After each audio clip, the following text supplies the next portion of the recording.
Good morning, and welcome to our Sunday morning forum. We hold this forum each Sunday morning at 9:30 a.m. at Fellowship Bible Church, Middleburg, Florida. Welcome. Reading from 2 Thessalonians chapter 2 verse 4, entitled What Will the Man of Sin Do? Who opposes and exalts himself above all that is called God or that is worshipped, so that he sits as God in the temple of God, showing himself that he is God. A.R. Fawcett writes, Daniel chapter 11 verses 36 to 37 is here referred to. The words used there as to Antiochus Epiphanes, Paul implies, shall even be more applicable to the man of sin, who is the New Testament actual Antichrist, as Antiochus was the Old Testament typical Antichrist. The previous world kingdoms had each one extraordinary person as its representative head and embodiment. Thus Babylon had Nebuchadnezzar, Daniel chapter 2 verse 38, and Medo-Persia had Cyrus. Greece had Alexander, and Antiochus Epiphanes, the forerunner of Antichrist. So the fourth and last world kingdom, under which we now live, shall have one final head, the concentrated embodiment of all the sin and lawless iniquity which have been in pagan and papal Rome. Rome's final phase will probably be an unholy alliance between idolatrous superstition and godless infidelity.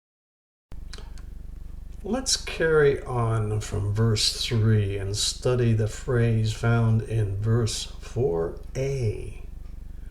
Who opposes and exalts himself above all that is called God or is worshipped. The man of sin demands worship for himself that belongs to God only. In Luke 4:8, basically is about Jesus rebukes Satan. This demand for worship is also described in Revelation 13:1 through 6, which speaks of the beasts from the sea.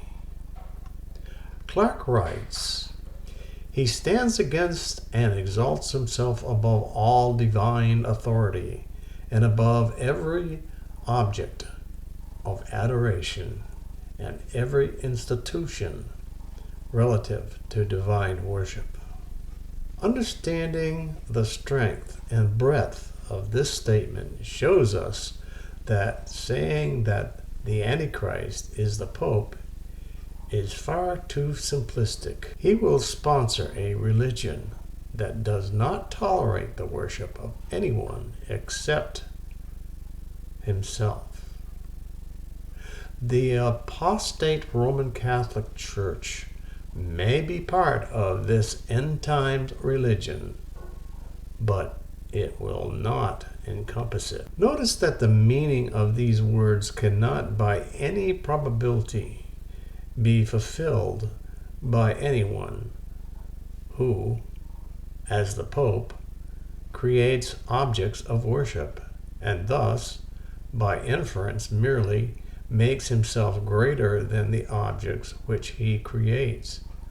But it is required that this Antichrist should himself up as the object of worship, above and as a superior to everyone that is called God or worshipped. Quoted from Alfred's writing. That this is a literal temple is clear from the text and has been understood as such by even the earliest Christians. The key is the rebuilding of the temple. The problem is the Muslim Dome of the Rock also is on the Temple Mount. The literal understanding of Paul's words is also supported by the fact that when he wrote this letter, something similar to this almost happened in the recent past. About this event, Moffat writes, "The recent attempt of Caligula to erect a statue of himself in the temple at Jerusalem may have furnished a trait for Paul's delineation of the future deceiver. The fearful impiety of this outburst had sent a profound shock through Judaism, which would be felt by the Jewish Christian as well." The next interesting phrase is found in verse 4d, and it reads, "He sits as God in the temple." The specific accent Greek word for temple indicates the most holy place and not the temple as a whole. Now Morris writes the following, quote, "It is not that he enters the temple precincts. He invades the most sacred place and there takes his seat. His action is itself a claim to deity. This is the ultimate blasphemy that results in the certain judgment, the abomination and desolation spoke of by both Daniel and Jesus. The prophet Daniel told us that the Antichrist will break his covenant with the Jews and bring sacrifice and offerings to an end, that the Antichrist will defile the temple by setting something abominable there. Daniel chapter 9, verse 27, which speaks of the 70th week. And also chapter 11, verse 31, which is defiling of the temple, and chapter 12, verse 11, the daily sacrifice taken away. Jesus said to look for an abomination standing in the holy place, which would be the pivotal sign that the season of God's wrath was upon the earth. Matthew 24, verses 15 through 16, abomination of desolation, and chapter 24, verse 21, worst tribulation ever seen. Clark writes, "Any man may be satisfied that St. Paul alluded to Daniel's description because he has not only borrowed the same idea, but has even adopted some of the phrases and expressions."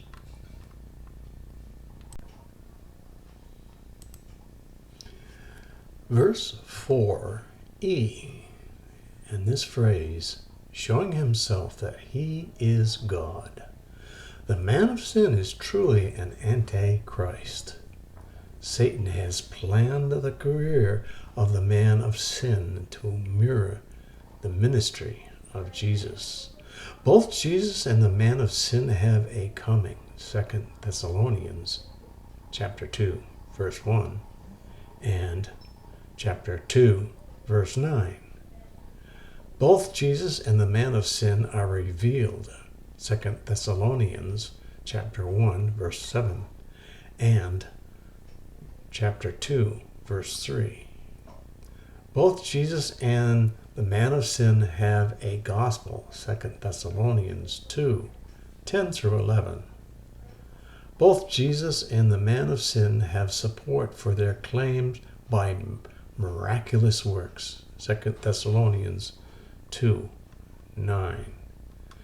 Clearly, the man of sin is Satan's parody of the true Messiah. Yet in the end, the man of sin can only show himself that he is God.